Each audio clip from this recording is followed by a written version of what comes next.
Welcome to RBM creatives media. నేను మీ నక్షత్ర. ముందుగా అందరికీ మహాశివరాత్రి శుభాకాంక్షలు. అందరికీ ఉండేది ఒకటే డౌట్, అసలు శివరాత్రి రోజున ఉపవాసం ఎట్లా ఉండాలి, ఎలా చేయాలి, ఎప్పటి నుంచి ఎప్పుడు దాకా ఉపవాసం ఉండాలి, జాగారం ఏ టైంలో చేయాలి, ఎప్పుడు దాకా చేయాలి, అందరికీ చాలా డౌట్స్ ఉన్నాయి. ఈ డౌట్స్ అన్ని క్లారిఫికేషన్ చేయడానికి మనతో పాటు పూజారి గారు ఉన్నారు. మొత్తం మీతో పాటు నేను కూడా డౌట్ అన్ని క్లారిఫికేషన్ చేసేసుకుందాం. నమస్కారం అండి. సో ముందుగా మీకు శివరాత్రి శుభాకాంక్షలు. Thank you, same to you. ఈ శివరాత్రి అన్నది మనం ప్రతి మాఘమాసంలో శుద్ధ త్రయోదశి నాడు, తర్వాత వచ్చే చతుర్దశి నాడు శివరాత్రి జరుపుకుంటాం. ఈ శివరాత్రి యొక్క ముఖ్య విశేషం ఏమంటే శివుడు లయకారకుడు. ఏ అన్ని దేవతలకి కూడా శివుడే ముఖ్యమైన దేవుడు. సో కాబట్టి ఈ శివరాత్రి యొక్క ముఖ్య పర్వదినాన్ని మనం పొద్దున్నే లేచి తలస్నానం చేసి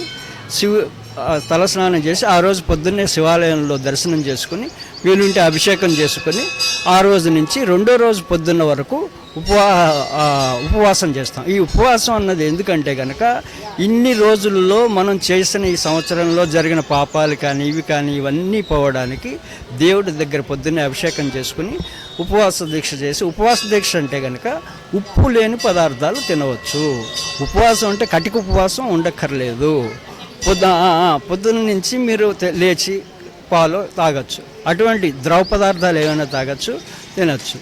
ఆ తర్వాత ఈ ఉపవాసం అయిపోయిన తర్వాత రాత్రిపూట లింగోద్భవ కాలం నుంచి రెండో రోజు పొద్దున్న వరకు జాగారం చేస్తాం మనం. ఆ జాగారం కూడా అయిపోయిన తర్వాత ప్రతి వాళ్ళు ఏం చేస్తారు, జాగారం 12 వరకు చేస్తే సరిపోతుంది, 1 గంట వరకు చేస్తే సరిపోతుంది అన్నది ముఖ్యం కాదు. అంటే వాళ్ళ ఆరోగ్యం సహకరించిన మాత్రాన వాళ్ళు చేయొచ్చు. నిజమైన జాగారం అంటే కనుక రాత్రి సాయంకాలం నుంచి పట్టుకొని రెండో రోజు పొద్దున్న వరకు మనం శివరాత్రి జాగారం చేసి శివుడిని తలుచుకుంటూ శివాలయాల్లో కానీ శివుడి భజనలో కానీ శివుడి ఆశీర్వచనం పొందుతూ ఆలయాలందు చేయొచ్చు. లేకపోతే వాళ్ళకి వీలు కాకపోతే వాళ్ళ ఇంటి నుండి శివారాధన చేస్తూ వేరే మనస్సుని శివుడి మీద లగ్నం చేసి పొద్దున్న వరకు చేసి పొద్దున్నే వచ్చి మళ్ళీ శివాలయంలో దర్శనం చేసుకుని ఆయనకు సమర్పించి వెళ్ళి భోజనం చేసి మధ్యాహ్నం పడుకోకూడదు. మళ్ళీ ఆ మధ్యాహ్నం పడుకున్నా కూడా ఆ శివరాత్రి జాగార ఫలితం రాదు. మళ్ళీ సాయంకాలం వరకు కూడా మీరు ఒరిజినల్గా జాగారం అంటే కనుక చేసి సాయంకాలం మళ్ళీ దర్శనం వీలుంటే దర్శనం చేసుకోవచ్చు, సాయంకాలం భోజనం చేసి పడుకోవచ్చు. అది శివరాత్రి యొక్క జాగారం.